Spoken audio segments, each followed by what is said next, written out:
Ayan. So again, no need para dito sa gimmick na to, pero they've added it. So that's a plus for me sa transformer na to. Kung naligaw ka sa channel ko, malamang sa malamang ay legit kang 90s kid.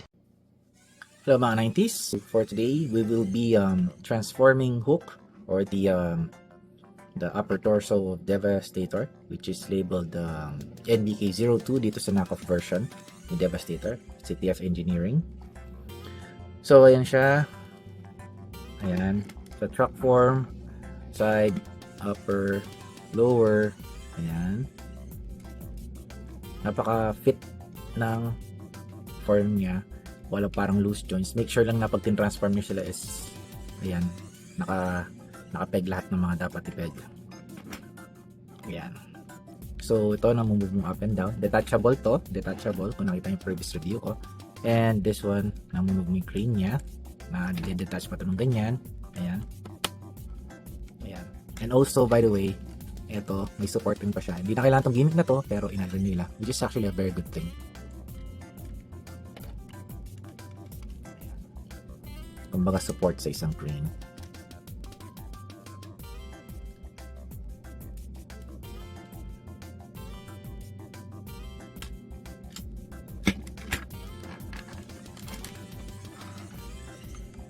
Ayan. So again, no need para dito sa gimmick na to, pero they've added it. So that's a plus for me sa transformer na to. I-transform ulit natin siya into robot mode. Pakita mo siya ng hirapan. Alisin mo natin itong crane niya. Again, detachable to. Ayan. So let's start with, I think, kamay muna. So ayan, i-detach natin to.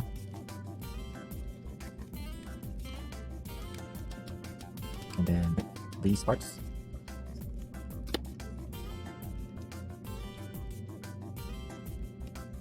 Yung pagandaan nito, madali mo siyang, marami siyang articulation and perfect ang kanyang engineering. Siguro ang lang nito pinag-iba sa mga original na models is yung plastic. Tapos natin ito para ng araw. Ayan, so detach natin itong kamay. Ibaba na natin ito.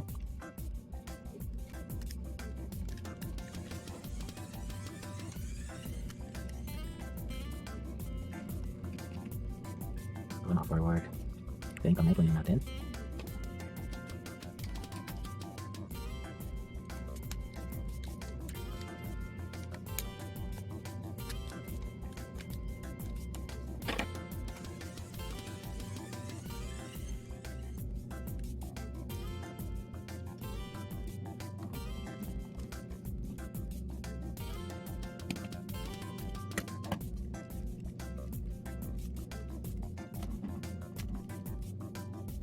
Okay, so ayan. I need to make a minor adjustment kasi nagkamali ako ng niretouch ko to dati. Tinanggal ko to tapos niretouch para sumikip actually itong section na to. So yun, tinitouch ko lang, niretouch ko. Kinorek ko yung form kasi hindi ko maibaba na maayos kaya na. Pero ito yung dapat na side ng shoulder niya na nakalabas. Labas natin kamay niya. Same ko si Garo. Labas yung kamay. And then detach na yung paa.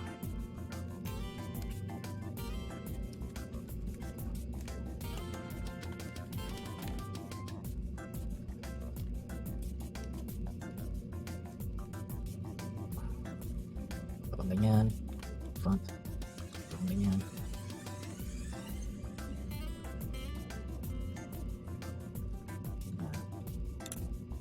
See, harap natin doon sa kabilang side. Kabilang side. Move natin down. Ito yung parang pinakalock niya. Ayan. Para harap ito dito. Ayan. And then ito, ganyan. There you go. Atas ang ulo. There you go.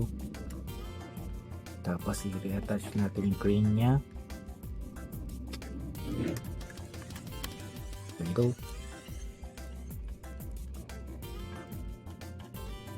Ayan. And there you have it in his robot mode. So, yep.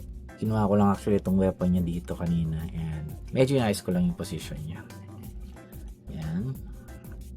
Si Hook. Angas at ang ganda ng model na to. So, see you on the next review or transformation ng mga Constructicons. Ingat everyone. Cheers. Bye.